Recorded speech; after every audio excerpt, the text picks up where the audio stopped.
There's a special kind of pride that you feel deep down inside, a strength that seems to thrive in Lima, Allen County. The American way of life, to get in gear and do what's right. An unbreakable forthright link called real American strength. Lima, Allen County, real American strength.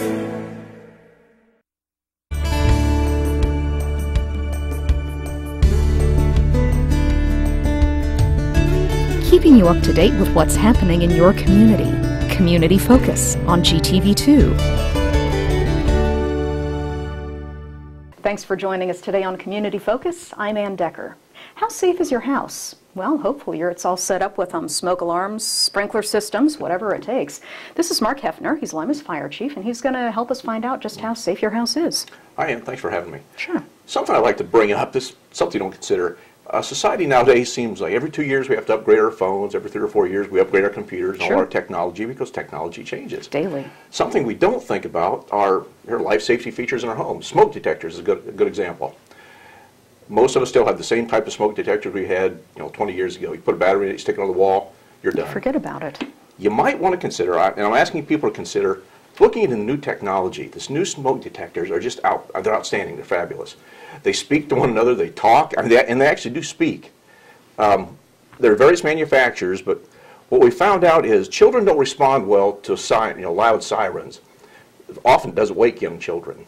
The new smoke detectors actually have a voice that will come up and tell you where the smoke is. It says something like, "There's smoke in the hallway." It's a calm, feminine voice that says, "There's smoke in the hallway." It repeats that message a couple times, and then an alarm goes off to alert everyone. And they're interconnected, so if one smoke detector goes off, they all go off, telling you where the smoke is, where the problem is. They also function as carbon monoxide detectors. Some of the new ones have lights that will come on to light the way. There's just a lot of nice technology out there, and I ask people to consider upgrading their technology in their home for their own protection. Well, that's absolutely amazing, really. You know, the one thing nice about the older smoke detectors, they're $10 each and you can buy them anywhere. Correct. What about the new ones? I can't say they're $10 each. Now, these are much more expensive. They run a little over $100 a piece. Mm-hmm. But you figure for the average home, 2 smoke detectors would probably be what you need. So you're looking at $230, $250 potentially. Easy to install. They're battery operated. You put the batteries in, put them in place, and they'll act. And then you use your iPhone or your smartphone to set them up.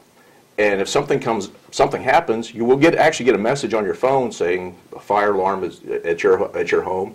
You'll also get a message when it's time to change the battery. And the new technology is just flat out amazing. Not only is it going to help protect your family, it sounds like it might be a little bit of fun too. Yeah. Will it call you guys as well?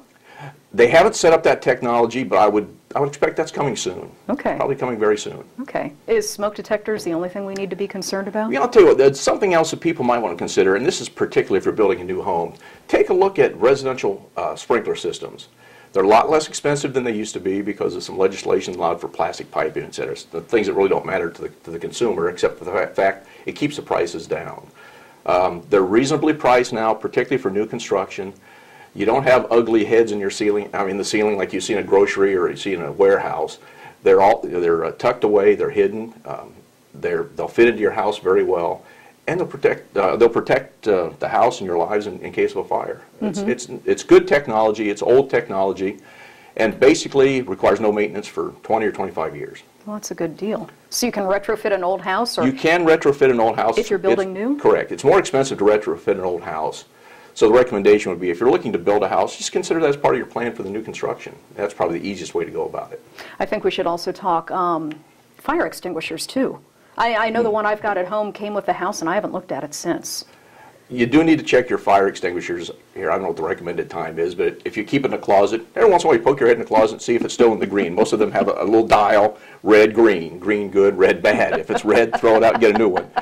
That's as simple as it gets. So Well, every couple months, take a look at your fire extinguisher, see if it's still good. And if not, there's some local vendors that'll check it for you, and if you need another one, they'll sell you another one. Okay. We should also mention, and I can't wait, but it's about really a couple weeks away from changing the time. I mean, daylight saving time is right around the corner. Correct. And that's battery changing time. That's battery changing time. Fire departments all over the country, you'll probably see banners hanging out. We'll do all kinds of public service announcements. When you change a clock, change the battery in your smoke detector. Even if you're using the simple $10 smoke detectors, change the battery. That way you can always be assured that it's working, or to the best extent that you can assure that it's working. Test it, put a new battery in it, and if it works, well, you're good to go. Okay, Chief, if people have any questions about how to properly outfit their houses, you can help. Yes, we can. If there's any questions about any fire prevention or any life safety, call 221-5150, Lima Fire Department, and our fire prevention inspectors will give you all the information you need. Great. Appreciate you coming in today. Thanks, Ann. Lima Fire Chief Mark Heffner. When we come back, we'll tell you about a great opportunity to get some tree seedlings for your yard, right after this on GTV2. We're not doing well, Allen County. Almost 70% of our adults are overweight. And close to 40% of our children. We eat the wrong foods. We smoke too much. We don't exercise nearly enough. We can do better. We can do better. We can do better. Activate Allen County is working with schools, churches, businesses, and local government to influence policies that will help us all do better. We can do better for me. For me. For all of us. Join the effort to help Allen County do better by going to activateallencounty.com. Paid for with funding through a grant from the Centers for Disease Control and Prevention. Reduce, recycle, reuse. Allied Waste Services in the City of Lima encourage you to live green by recycling all that you can. Recycling promotes green living by reducing the amount of waste materials buried in landfills. This saves money, natural resources, and energy. Keep our environment healthy and start recycling today. Allied Waste Services is committed to a clean environment. Contact us today for your recycling needs. Visit our website, republicservicesohio.com, to learn more about recycling today. Help keep the youth of Lima safe by donating to Lima Safety City today. Hello, I'm Chuck Eichelberger from the Lima Noon Optimist Club. Safety City is a very important part of the Lima community. The Optimist Club is renovating Safety City and it needs your help. Donations can be made by going to the website limasafetycity.org. You can also send a donation to Lima Noon Optimist Club, P.O. Box 428, Lima, Ohio 45802. Help keep the youth of Lima safe by donating to Safety City today.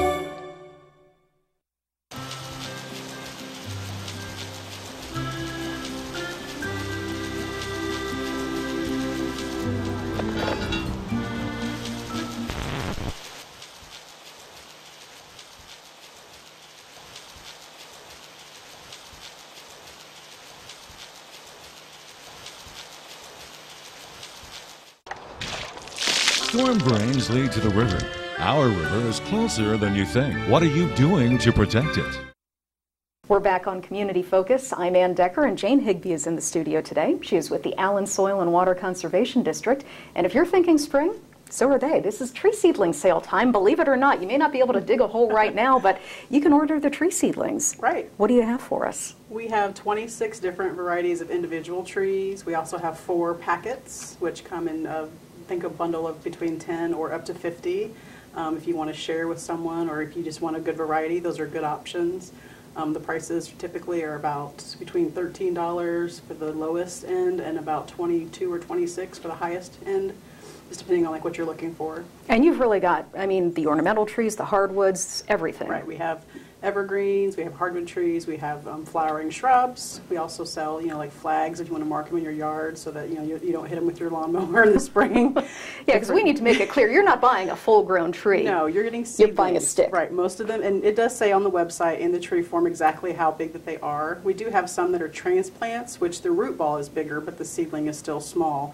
And those just are a little bit bigger for roots, but they're still small. Yeah. They look so weak and fragile, but I've bought dozens of these seedlings, and they are hardy little things, and they take off. You've got to wait a few years before you have a real tree, but for like $1 a tree, right? You can't beat it. Right. I know, like one of the packets has 50 trees, and I think it's like $26. That's a pretty good deal. It really is a good deal. And if you do live, in a place where you're thinking there's no way I can put out 50 trees, but you want to take advantage, you could always buddy up with a neighbor or a friend, donate, family, right, or even donate them. So, right.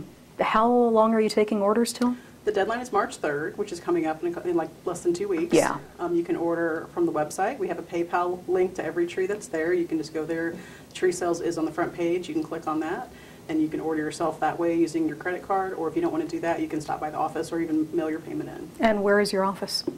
Our address is 1601 East 4th Street. We're directly across the street from Omnisource in the old Otis Wright building. Okay, and your website address is? www.allenenswcd.com. Okay. How many seedlings do you typically order or give away this time of year? I think they told me last year it could be close up to almost 30,000. You are kidding. And I know you've been doing this for decades and decades. Long, way longer than me. So you've literally forested Allen County. Yes. Well, and it's not just the people who are buying the trees, but if you've been a kid in the Allen County schools, you've gotten one of these trees. Right. Every first and third grader in the county gets a free tree from either us or from Kiwanis. And we give those out about a week after the tree sale. We're hoping it doesn't interfere with spring break this year because of the weather. But, so that's a great thing. I know both my kids got trees, so. If they order now, when are they actually going to come in? Well, we were hoping about mid-April, but of course that depends if they can dig out the trees. So mid-April is still like what we're looking for. We thought originally maybe April's the week of April 7th, but now it may be pushed back. We can't promise when that'll be. But what will happen is if you do order, we will contact you with a postcard that just tells you that they're on the way and to be looking for it, and then we'll contact everyone and you're to come pick them up yourself. Giving out 30,000 trees is a bit of a challenge. Right. Do you need any help with this? Yeah, we're always looking for volunteers. I know some people have done it for years, and it's a great day. You come out, we give you some donuts, we give you a hot lunch, it's just fun, and our volunteers are really great. We're always looking for new people. If you're looking for a great service opportunity, just give us a call. Okay, give us your phone number. 419-223-0040, and just hit extension 3. Okay, your web address again? www.allenenswcd.com. Okay, we appreciate you coming in today. Thanks so much. You're welcome. Jane Higby with the Allen Soil and Water Conservation District. I'm Ann Decker, and this is Community Focus on GTV2. My name is Rick Stolle. I'm the Director of Parks, Recreation, and Forestry for the city. We are a division of the Public Works Department and are located in the Central Services Building at 900 South College Street. We can be reached at 419-221-5195, and our office is open Monday through Friday, 8 a.m. to 5 p.m. Our charge is to direct the continued development, security, and overall maintenance of the city parks, recreational sites, the Riverwalk Bikeway, as well as recreational programming and other activities, including the operation of Schoonover Pool. We also oversee the management of the urban forest, which includes trees located on city-owned property throughout Lima. We have nearly 400 acres of land that we maintain annually. Included in the green space use are rental opportunities for shelter houses and other park facilities. We also supervise a number of adult and youth activities ranging from summer playground program, softball, baseball, basketball, and volleyball, to name a few.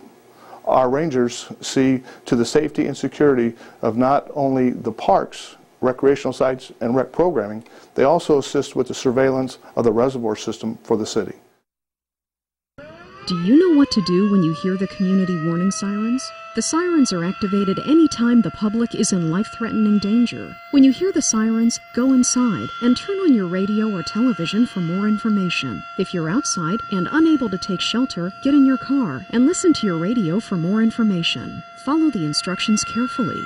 Remember, the sirens mean to take shelter and listen to your radio or television for more information. Take the necessary steps to keep you and your family safe. Good morning. It's 8:07 from News Talk 1150 WIMA.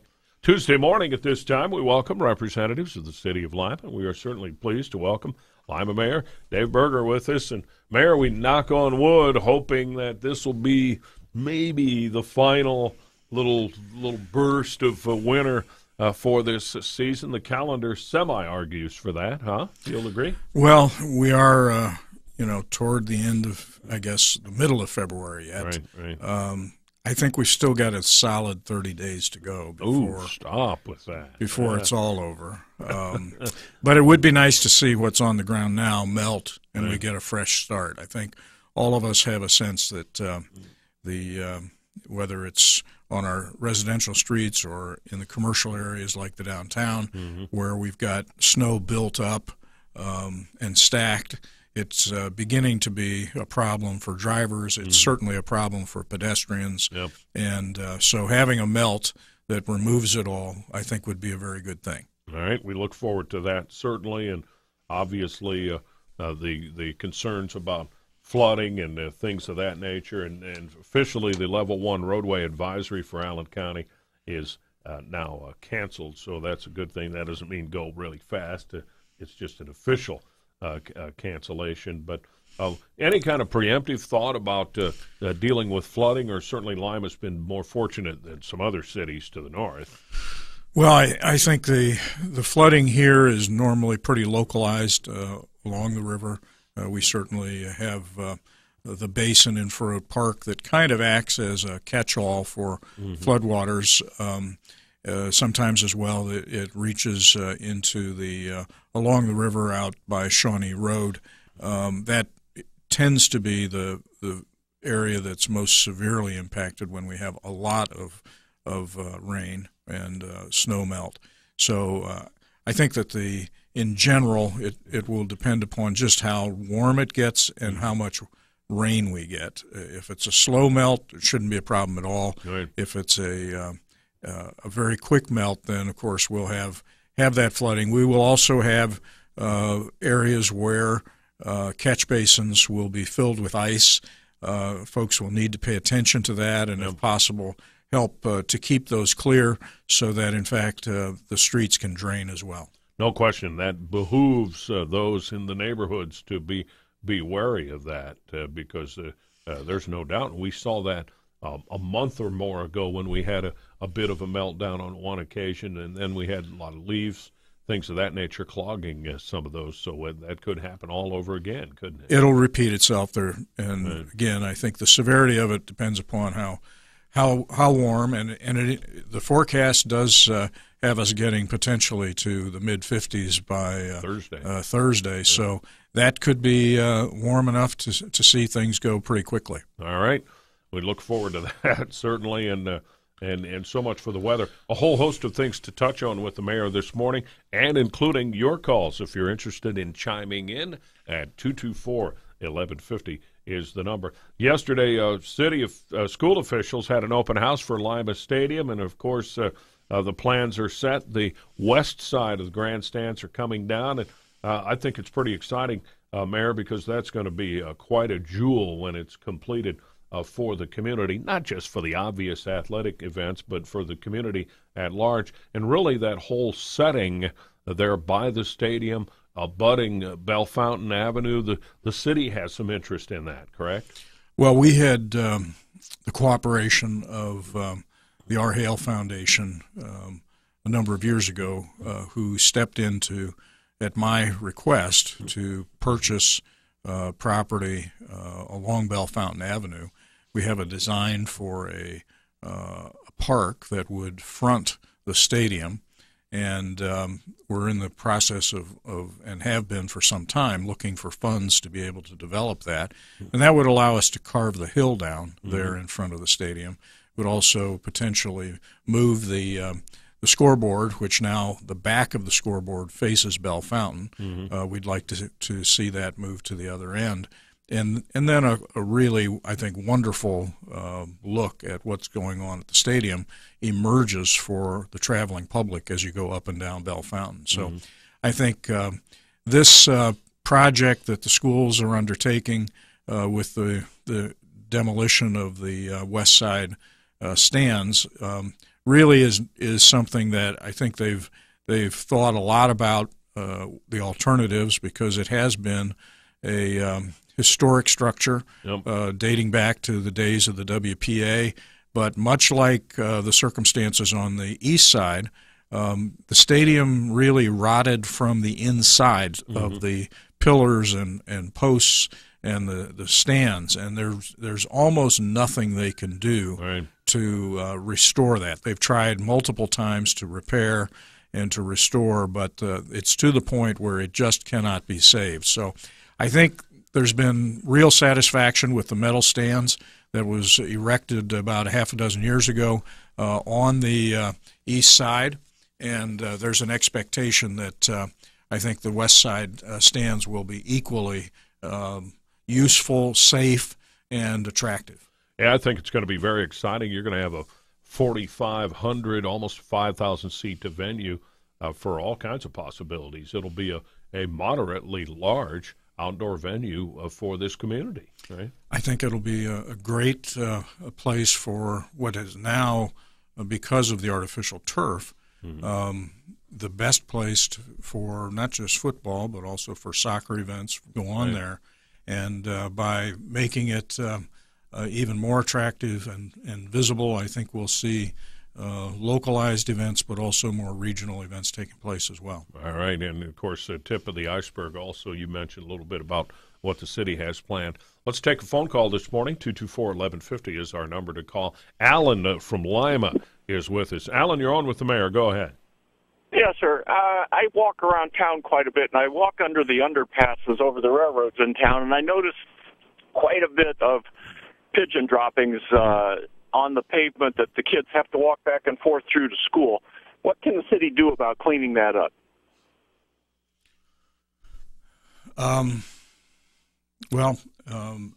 This is frankly the first time anybody's ever mentioned pigeon droppings as an issue. I will take a look at it. I'm not convinced that we're going to have the manpower actually to address it. We normally are stretched thin to be able to get out to the bridges to get those clear and some of the other areas that we're responsible for. But we'll take a look at it. And do you have a specific underpass that you're referencing? Oh, Elm Street and North Street. Elm Street and North Street. Okay, very good. Alan, we appreciate it. Alan, anything else? No, not today. All right. Thank you for your call. 224-1150. Phone lines are open. More with the mayor ahead. It's 8:15 on News Talk 1150 WIMA. It's 8:19 at News Talk 1150 WIMA. 224-1150 is our local number to call. Questions or comments for the mayor. Mayor, all kinds of different things to touch on. I want to get your opinions. The recent announcement from Husky Oil, there was expectation about some significant upgrades and renovations, and they're going to be quite significant, as in hundreds of millions of dollars they're going to spend on their plot. It's not going to involve necessarily more jobs, but it's going to solidify that facility for the long term? That's correct. Essentially, last fall there was the first word of this project in the form of a air permit hearing with Ohio EPA, and with that permit, then the company was able to move ahead with its preliminary plans. And what occurred in the last couple of weeks is the fact that headquarters in Calgary gave the final blessing to the funding for the project. So it is now full speed ahead for what they call their flexibility project, which actually will allow them to affect on the fly, almost on the fly, both the nature of the incoming crude, which currently is what's called a sweet crude. They're going to be able to actually bring in sour crude, which has a higher sulfur content and which actually is a cheaper crude as well. And then on the outbound side, the product side, they will also be able to switch, depending upon the market, much more easily from either a gasoline to a diesel to a jet fuel product slate. And so being able to manage both there, depending upon the price of how crudes are flowing and also what the demand is for any given fuel product, will make them much more competitive for the long term. So it really is about investing in a way that assures for the long term that this facility continues to operate. I heard someone make an analogy about it here recently that it's almost going to make it like an ambidextrous sort of facility, which is a huge blessing. Well, it's huge, and it follows on 6-7 years of investment where they truly have been doing things that had been let go for a long time. I mean, the company has been spending on the order of $150 million a year on a variety of projects, which have included the new headquarters and a laboratory facility, which everybody can see on Metcalf Street. This is the first time they've really begun to address, though, the long-term, not just the catch-up requirements for what BP and others had not been investing. This is now really a reconfiguration of the facility to be able to do things beyond what it was originally designed for. Originally, it was just a sweet crude processing facility. This adds capability and will ultimately allow it to produce product and stay competitive on a national basis. Very exciting news. Let's take another call this morning. Tom from Lima, you're on with the mayor. Tom, go ahead. Yeah, I'd like to talk to the mayor. Yes, sir. I live in the 1100 block of Rice Avenue, and of course we've had this snow for several weeks now. Right. But from our curb, the snow is almost 8, 9, 10 feet out to the street. And it's right across from Harry's School now. Harry's School, they clean their parking lot and sidewalks excellent.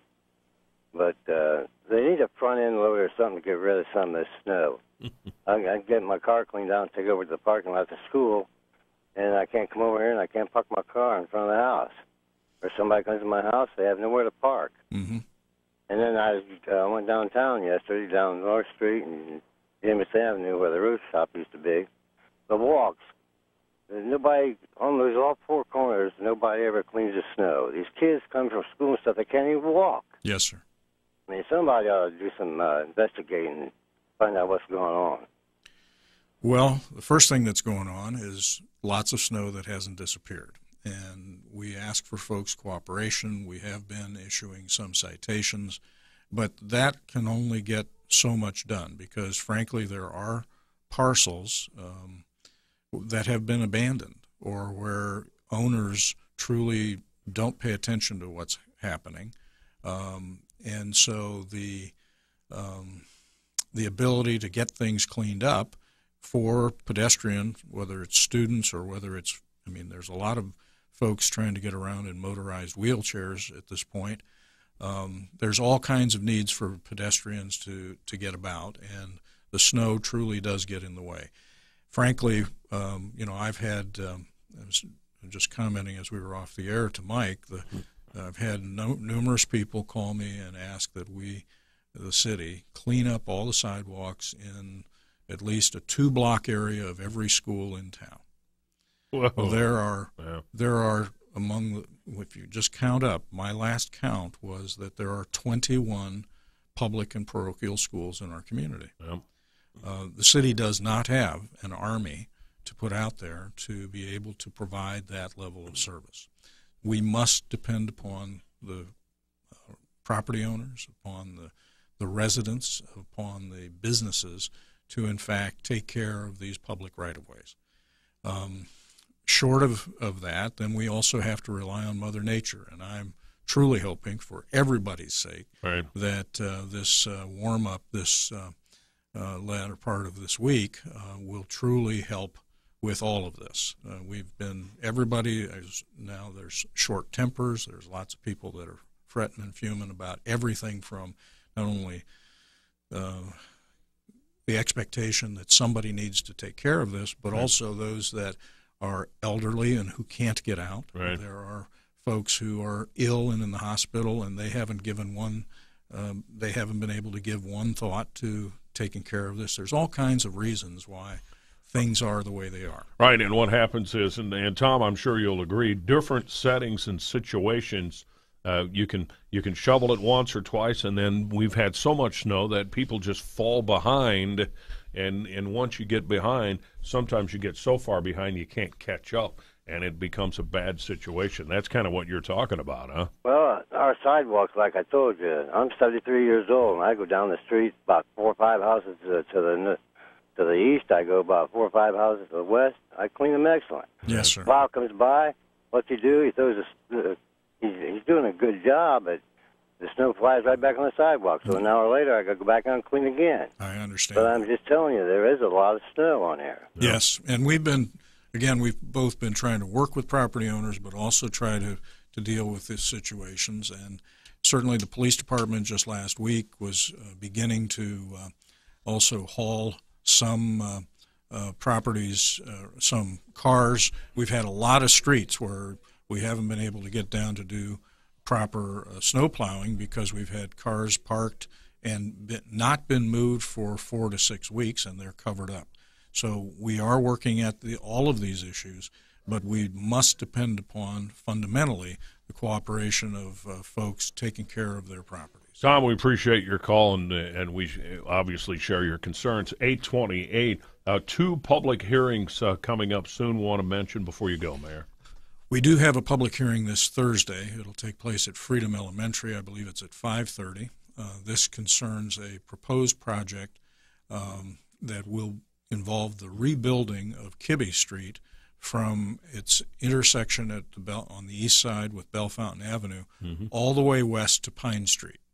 And this will not be built this year. I believe it's scheduled to be built in 2015. Right. But this is the first time that the public will have an opportunity to look at the project, provide commentary.